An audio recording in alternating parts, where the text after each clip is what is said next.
Hey, Topic of Life's Math and History, and we are going to take a look at when I have the power. So, what we have been doing in the past is looking a lot about the letter I, and we've also been doing a lot about complex numbers. And not only that, I think it's that I have enjoyed doing these videos, and not only that, I also allowed, and I also said that since I have the power, I can say everyone can use negative numbers as long as I use I. So we're going to take a look at the powers of I. So we have I's in different powers as exponentials. And the thing is, we're going to try to see some kind of pattern that can help us out. For example, we have I. I is going to equal the square root of -1.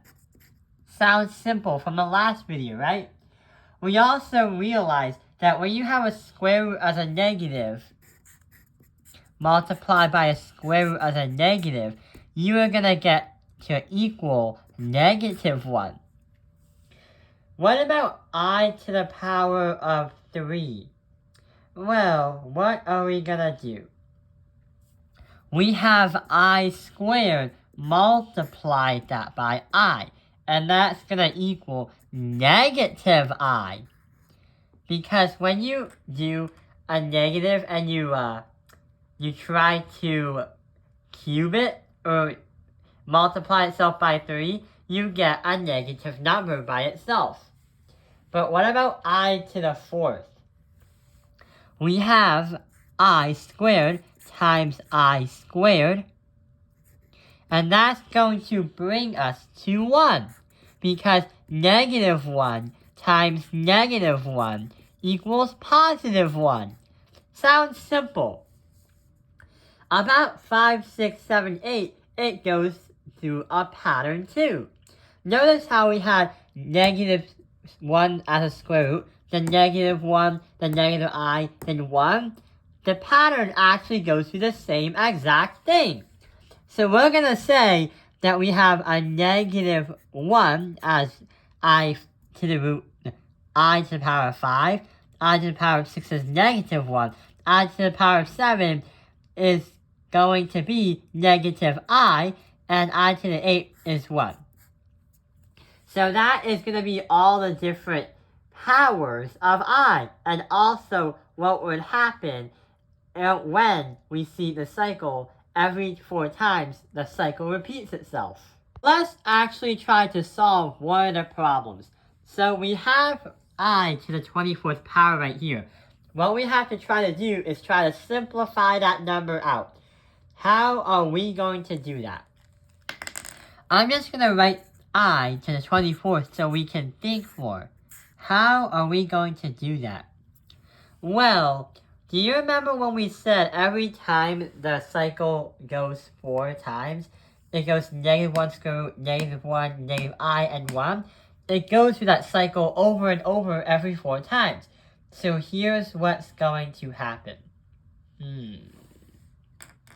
Since we have been investigating a lot with I to the power of 2, because I to the power of 2 is -1, that's going to definitely help us out.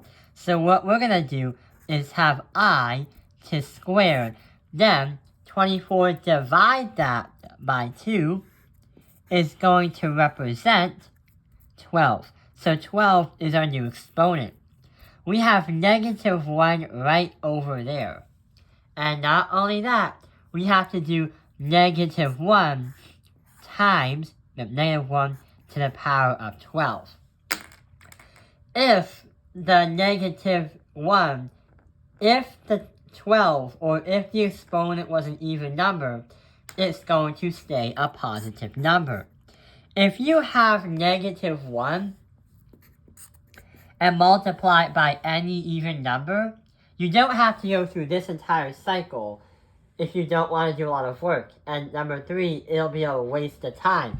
If you see a even integer as an exponent, it's going to bring you to 1 or a positive 1. If it was an odd number, it's always going to be a negative number. Like if you do negative 1 to the power of 1,000, it's even because 1,000 is an even number. How about negative 1 to the power of 729? It's going to be odd because 729 is an odd number. So in this case scenario, our answer for I to the 24th is just 1. We won 1! So we have completed this problem, but if we have been experimenting with I to the power of an even number exponent, what happens if we try to experiment with I but with an odd number exponent? How are we going to do that? Oh, and yeah, we have to simplify it out. What we can do is rewrite I to the 75th again.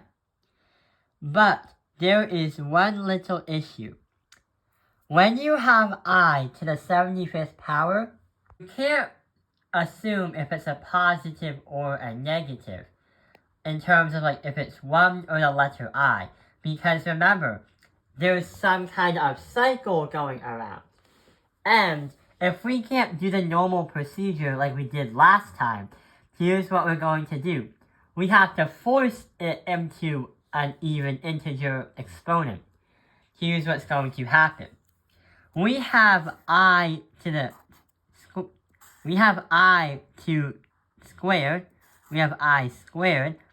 But the problem is we can't do 75 divided by 2 because it's not a good idea to have decimals as exponents.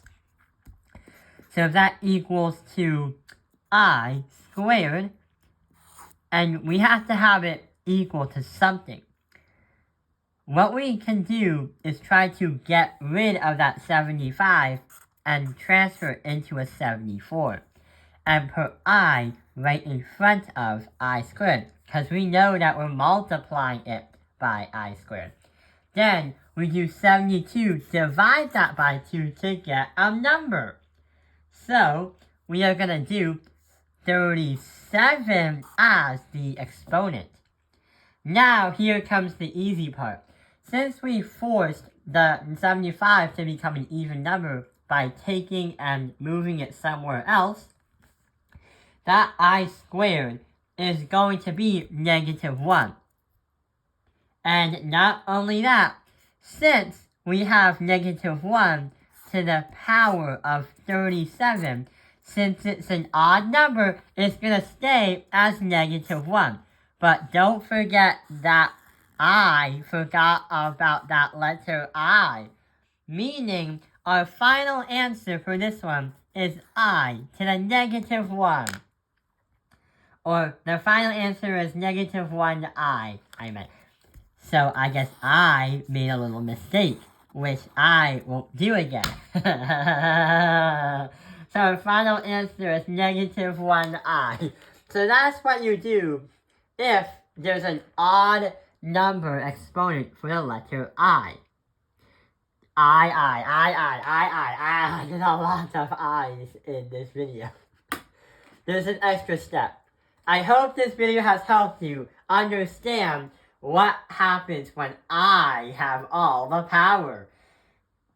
Thank you for watching Tao Ping Your Life's Math Industry. Like and subscribe.